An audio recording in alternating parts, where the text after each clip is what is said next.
Vamos falar sobre câncer de pulmão. Existem dois tipos. Vamos falar sobre primeira coisa historicamente, né? Historicamente a gente dividiu o câncer de pulmão em dois grandes grupos. O câncer de pulmão de pequenas células, que era a característica dele quando você olhava no microscópio, e o câncer que não tinha pequenas células, que a gente convencionou se chamar câncer de pulmão não pequenas células. Então tem o pequenas células, não pequenas células. Tá? Isso é uma nomenclatura do passado.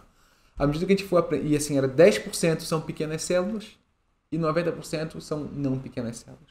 Todos eles têm relação com o hábito de fumar. Tá? E o pequenas células em particular é bastante relacionado com o hábito de fumar. Dos não pequenas células, a gente já divide pelo microscópio, pela característica dele em adenocarcinoma e carcinoma escamoso. E hoje a gente vai dividir em um monte de subgrupos de acordo com as mutações que a gente acha no tumor. Tá? Então hoje a gente vai pesquisar pelo menos nos cânceres de adenocarcinoma ALK, EGFR, ROS, PDL1. Tá?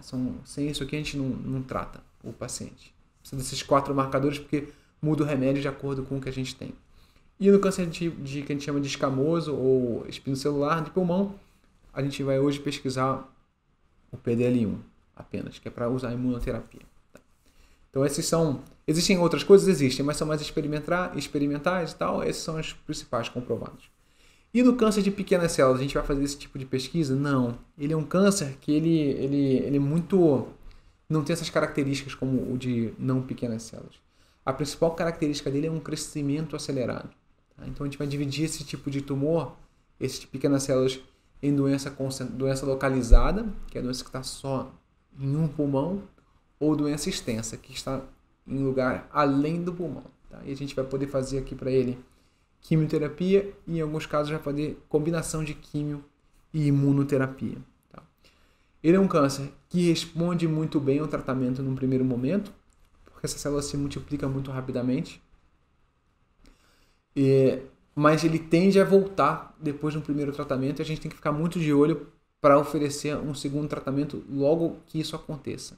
Tá? Então a gente sabe que, em particular, quando a gente está com doença extensa, que não está só no pulmão, está no pulmão e no fígado, pulmão e no osso, pulmão em algum outro lugar, a gente sabe que o tratamento aí é crônico. A gente vai ter que replicar aquele tratamento de alguma outra maneira, tá? Ou com algum outro remédio. E aí a gente vai ter que ficar sempre de olho muito nisso, né? Uma outra coisa importante desse tipo de tumor é que ele tem uma propensão razoável de fazer metástase no cérebro.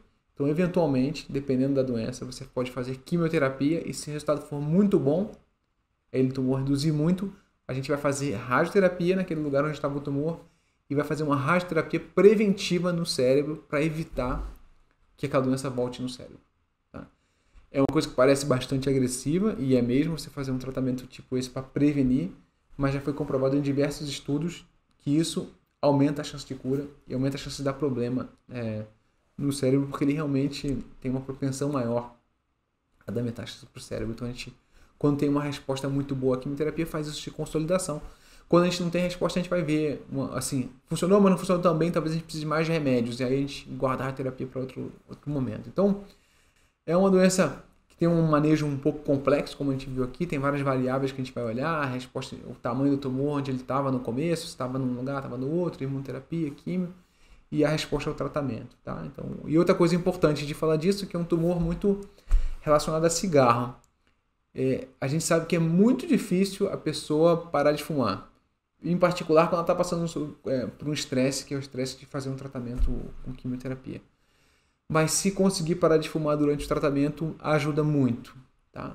Pode ser que não consiga, a gente sabe, porque o cigarro é um vício muito difícil. Mas a gente tem que estimular e tentar parar de fumar durante o tratamento, porque ajuda bastante o tratamento quando a pessoa consegue parar de fumar.